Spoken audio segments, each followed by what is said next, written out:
नमस्कार. अशाच रेसिपीमध्ये तुम्हाला सर्वांचं स्वागत आहे. आज आपण कारल्याची चटणी कशी करायची त्याचा व्हिडिओ बघणार आहे. 15 दिवस किंवा महिनाभर सुद्धा टिकते. त्याच्यासाठी हे 2 कारले घेतलेले आहेत, मोठी धुवून स्वच्छ. ही अर्धा किलो असतील, ह्या अर्धा किलो तेवढे आहेत.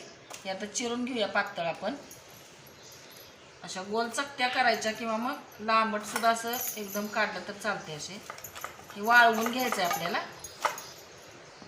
बी काढायचं यातलं.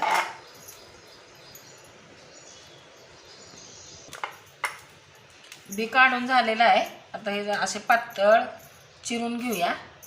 आता ऊन आहे भरपूर, कडकडीत उन्हात वाळवून घ्यायचं चांगलं. जेवढं पातळ करता येईल तेवढं करायचं.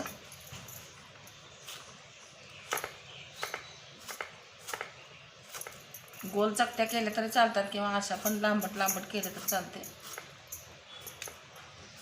वाळावं पटकन ह्याच्यासाठी छान लागते चटणी याची तोंडी लावणीसाठी.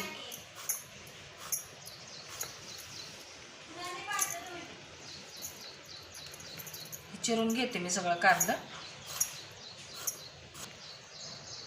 हे आता चिरून झाले एकदम पातळ. या ताटात मी आता ही पसरून वाळायला ठेवते आणि वाळल्यानंतर आपण ह्याची चटणी करूया. कारलं आपण काल वाळत घातलेलं, एका दिवसात काय वाळलं नाही. हे असं एवढं कुरकुरीत झाले बघा. तर हे थोडंसं तेल घालून आपण कढईत भाजायचं आहे. त्याच्याबरोबर त्यात घालण्यासाठी खोबरं घेतलं आहे. हे चिंच घेतलं आहे एवढी मी. गुळाचा खडा घेतला आहे थोडासा. 10-12 पाकळ्या लसणाच्या आहेत आणि एक 2-3 चमचे शेंगदाणे घेतलेत अखंड. आता आपण हे भाजून घेऊया. थोडंसं तेल घालायचं वरनं, जास्त नाही तेल घालायचं.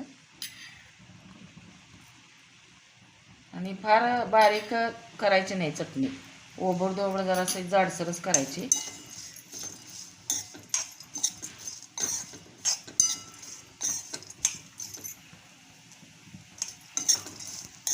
जास्त पण भाजायचं नाही. थोडासा कलर आला की मग आपण त्याच्यात खोबरं घालूया.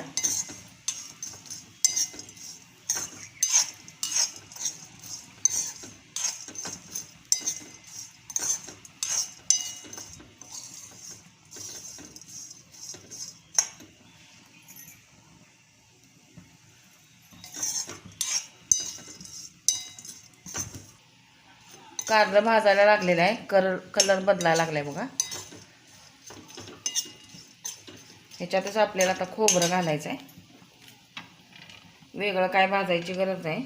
शेंगदाणे भाजलेलेच घेतलेत मी, त्यामुळे त्यात नाही घालणार. खोबरं भाजून घेऊया, खोबरं आणि कारलं. आणि हे थंड झाल्यावर आपण मिक्सरला लावून घ्यायचं आहे.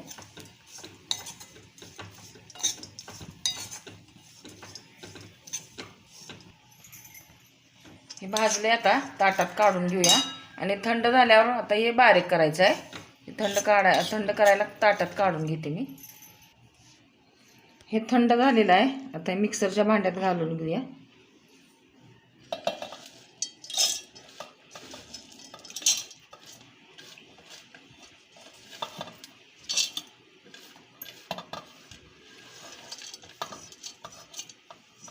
शेंगदाणे पण घालायचे, लसूण, चिंच आणि गूळ सगळंच घालायचं याच्यात. अजून याच्यात आपल्याला तिखट मीठ घालायचं आहे.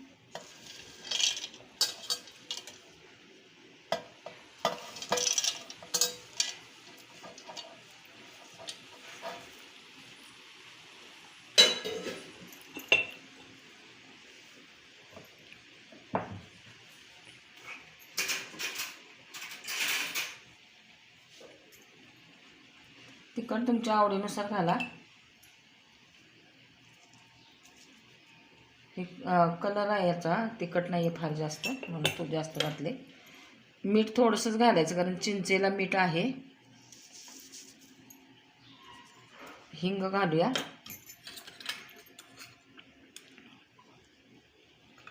थोडीशी हळद घालू. हे मिक्सरला मी वाटून घेते. हे आपली वाटून झालेली आहे बघा चटणी करायची, कारल्याची सॉरी. हे आता एका बाउलमध्ये काढून घेते. तोंडी लावणीसाठी छान आहे सुकी चटणी.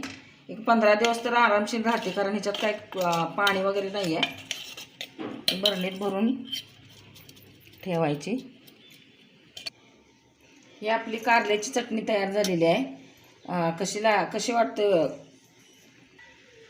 अशा प्रकारे तुम्ही कारल्याची चटणी करून बघा. सुकी चटणी तोंडी लावण्यासाठी दही घालून जरी खाल्लं तरी चालेल, किंवा भाकरीबरोबर, किंवा तूप भात आणि चटणी असं पण चालेल.